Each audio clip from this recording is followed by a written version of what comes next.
موت کی خبر دی تھی کہ فاطمہ فلاں تاریخ میں فلاں ایام میں تمہارا انتقال ہو جائے گا، اب وہی فاطمہ ان ایام کے قریب آتے ہوئے غمگین ہونے لگے۔ حضرت اسماء بنت امیس رضی اللہ تعالیٰ عنہ، یہ حضرت ابوبکر صدیق رضی اللہ تعالیٰ عنہ کی بیوی تھی، یہ آئی اور کہنے لگی فاطمہ تمہارے چہرے پر میں کچھ فکر کے آثار دیکھ رہی ہوں۔ غمگین تو ہمیشہ رہتی تھی آقا علیہ السلام کی وصال کے بعد، لیکن آج کچھ فکر میں تھی۔ فاطمہ میں تم کو کچھ متفکر انداز میں دیکھ رہی ہوں، فکر کے انداز میں دیکھ رہی ہوں، کیا بات ہے؟ حضرت فاطمہ رضی اللہ تعالیٰ عنہ عرض کرتی ہے کہ میرے بابا جان رحمت عالمیان صلی اللہ علیہ وسلم نے جو مجھے موت کے وقت کا ارشاد فرمایا تھا وہ وقت قریب ہے، وہ قریب ہے، تو کیا فاطمہ کیا موت سے ڈر رہی ہو؟ کہا نہیں، موت سے ڈر رہی، بلکہ یہ تو خوشی کی بات ہے کہ موت آئے گی اور اب قریب قبر میں میرے بابا سے میری ملاقات ہوگی، میرے والد سے میری ملاقات ہوگی۔ کہا فاطمہ فکر کس بات کی؟ فاطمہ کہتی ہے اس بات کی فکر ہے کہ مدینے میں جتنے بھی جنازے ہوتے ہیں انتقال کے بعد جب سوئے قبرستان لے جایا جاتا ہے، ایک کھٹیا نما، آج بھی جو لوگ حجاج کرام جاتے ہیں وہ دیکھتے ہوں گے کہ خانہ کعبہ میں اکثر نمازوں کے بعد اعلان ہوتا ہے الصلاۃ علی الاموات یرحمکم اللہ، یہ اعلان ہوتا ہے، اور پھر وہاں پر نماز جنازہ ہوتی ہے، اور پھر اسی انداز میں اس جنازے کو لے جایا جاتا ہے۔ کیسے جنازہ ہوتا ہے؟ کھٹیا کی طرح، اتنا کہ کھٹیا کے پیر ہوتے، اس کے پیر نہیں ہوتے، جنازہ اوپر ہوتا ہے، یہ کھٹیا، یہ چار ڈنڈے لوگ سر پر ہے اور لاش اوپر رکھی، یہ اوپر لاش رکھی، اسی طرح آج بھی لے جایا جاتا ہے۔ فاطمہ رضی اللہ تعالیٰ عنہ کہتی ہے اسماء بنت امیس سے کہ مدینے میں جو جنازے لے جائے جاتے ہیں تو وہ اوپر رکھ کے لے جاتے ہیں، میں نے تو کوشش کی زندگی بھر میری چادر پر کسی کے نظر نہ پڑے، لیکن موت کے بعد تو لوگ میرے جنازے کو دیکھیں گے، وہی فکر مجھے کھائی جا رہی ہے، وہی فکر مجھے کھائی جا رہی ہے کہ موت کے بعد لوگ میرے جنازے کو اوپر سے دیکھ لیں گے، میری چادر کو دیکھ لیں گے، یہ بے پردگی ہوگی۔ اے لوگوں، امت کی ماں بہنوں تک اس واقعے کو پہنچاؤ کہ تم فاطمہ کی کنیزیں ہو، اس فاطمہ کا کردار کیا تھا اور آج تمہارا کردار کیا ہے۔ خیر، اسماء بنت امیس نے سنا تو اسماء بنت امیس کہتی ہے، یہ اسماء بنت امیس جو پہلے جعفر طیار رضی اللہ تعالیٰ عنہ کی بیوی تھی، اور جعفر طیار جب ایک مرتبہ ملک شام گئے تھے، حبشہ گئے تھے، تو یہ بھی ان کے ساتھ گئی تھی۔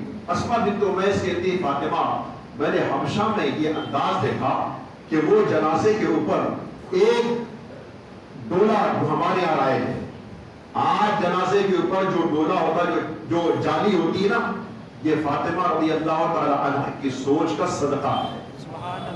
آج پوری دنیا میں جو جنازے کے اوپر پنجرا رکھا جاتا ہے، پھر چادر رکھی جاتی ہے، کہتے فاطمہ کی سوچ کا صدقہ۔ اسماء بنت امیس نے کہا کہ میں نے حبشہ میں دیکھا تھا اور میں بنا کے لاتی ہوں۔ اسماء بنت امیس اور پھر ام سلمہ رضی اللہ تعالی عنہا، ان لوگوں نے ایک ایسی جالی بنائی جیسے ہمارے یہاں ہے، اور اس پر کھجور کی یہ چٹائی ڈال کر حضرت فاطمہ کے سامنے لا کے رکھا۔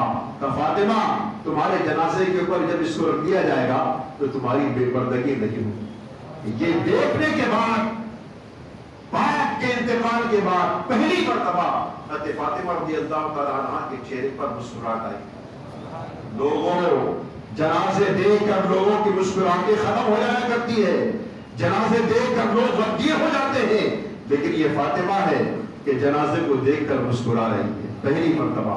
کہ کتنی خوشی ہوئی تھی کہ الحمدللہ، اللہ کا شکر ہے کہ اللہ نے میرے جنازے کی حفاظت کا ذریعہ بنا دیا ہے۔